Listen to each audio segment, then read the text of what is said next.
سبحان ڈاکٹر صاحب ایک بات، اچھا اب چونکہ ظاہر تربیت شروع ہو گئی تو تربیت کے ساتھ ساتھ اولیاء کرام کا یہ بھی طریقہ رہا کہ ان کی زندگیوں میں اسفار بڑے نظر آتے ہیں. کئی اولیاء کرام ایسے ہیں کہ پوری زندگی اسفار میں. اچھا ان کے اسفار کا مطلب کوئی انٹرٹینمنٹ نہیں ہے، ان کے اسفار کا مطلب یہ کہ مشاہدات کرنا، مجاہدات کرنا، اللہ کے رازوں کو جو ہے سمجھنا اور پھر ظاہر منتقل کرنا لوگوں تک. ایک تو یہ بتائیے. دوسرا ایک کریوسٹی، ایک تجسس تھا آپ کی طبیعت کے اندر کہ مرشد کامل کی تلاش آپ نے شروع کر دی تھی. ذرا بتائیے وہ جو خواجہ معین الدین چشتی رحمۃ اللہ علیہ سے ملاقات اور بیعت کا سلسلہ ہے وہ بھی بتائیے خاص. بسم اللہ الرحمن الرحیم.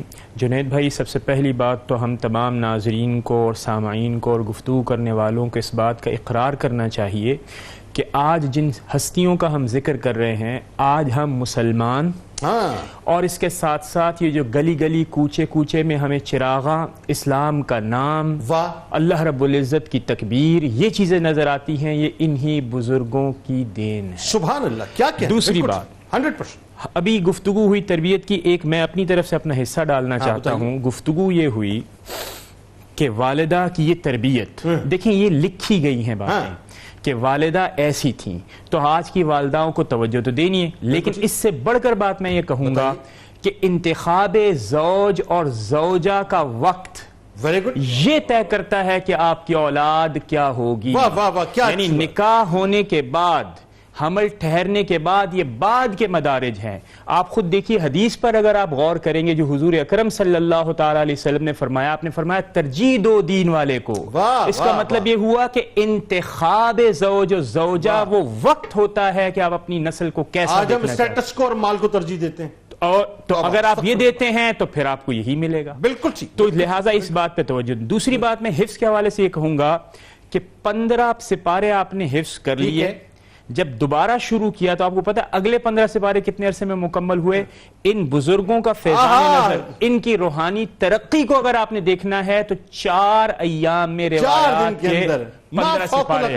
بالکل. اور دیکھیں بیونڈ دی امیجنیشن ہے، کیونکہ ظاہر بزرگ ہیں. میں آپ کو اپنا واقع بتاؤں کہ مجھے یاد ہے کہ جب آپ، یعنی بالکل ایک، میں اپنے آپ کو کوئی بہت بڑا ولی نہیں کہہ رہا، میں یہ کہنا چاہ رہا ہوں کہ اگر مجھ جیسا شخص ایک سپارہ 4 دن میں کر سکتا ہے تو کوئی بزرگ اگر 4 ایام میں 15 سپارے کر لے تو یہ کوئی بعید از قیاس نہیں ہے. لیکن اس میں بزرگوں کی روحانی فیض آپ کو نظر آتا ہے. اب آپ نے ذکر کیا کہ اسفار کا. اب میں آپ کو بتاؤں کہ جب آپ نے حفظ مکمل کیا، حضرت حمید الدین ناگوری رحمت اللہ تعالی علیہ ایک روایت کے مطابق اور دیگر اساتذہ دوسرے، تو ظاہری تعلیم آپ نے پہلے مکمل کی، پھر مرشد روحانی کی جب تلاش کرنا شروع کی تو پھر اس کے لیے آپ نے سفر کیا. اب آپ دیکھیے آج ہم جس کلچر میں موجود ہیں، علم کے لیے سفر کوئی پسندیدہ شے نہیں ہے.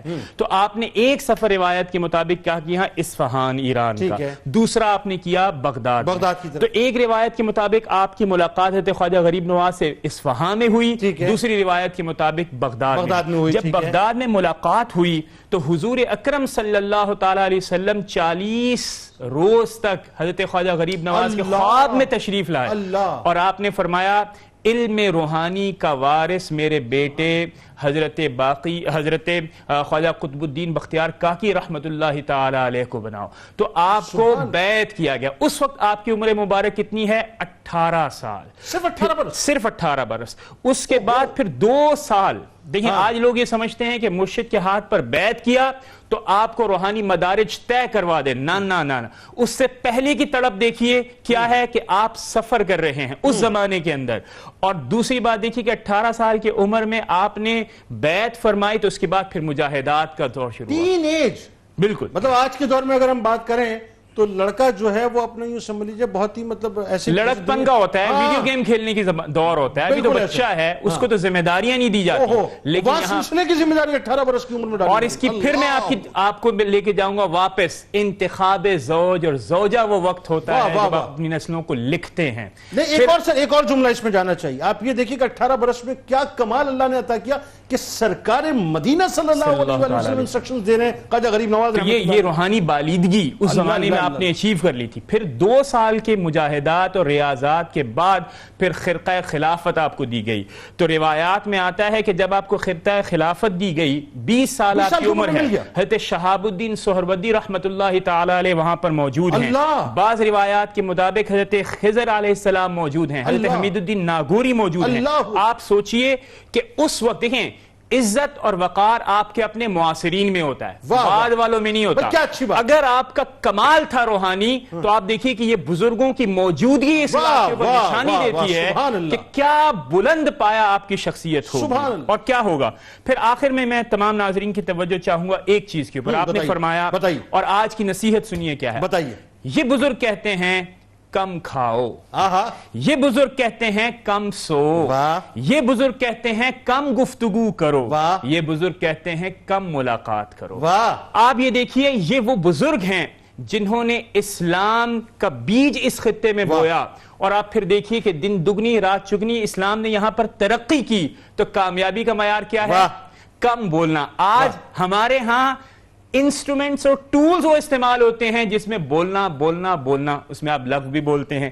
کم کھائیں، آج اوبیسٹی کا زمانہ ہے، لوگ کروڑہا روپے لگاتے ہیں، کنسلٹنٹس لگاتے ہیں کہ ڈائٹریشن ہمیں چاہیے، نیوٹریشنسٹ چاہیے تاکہ وہ ڈائٹ پلان کرے۔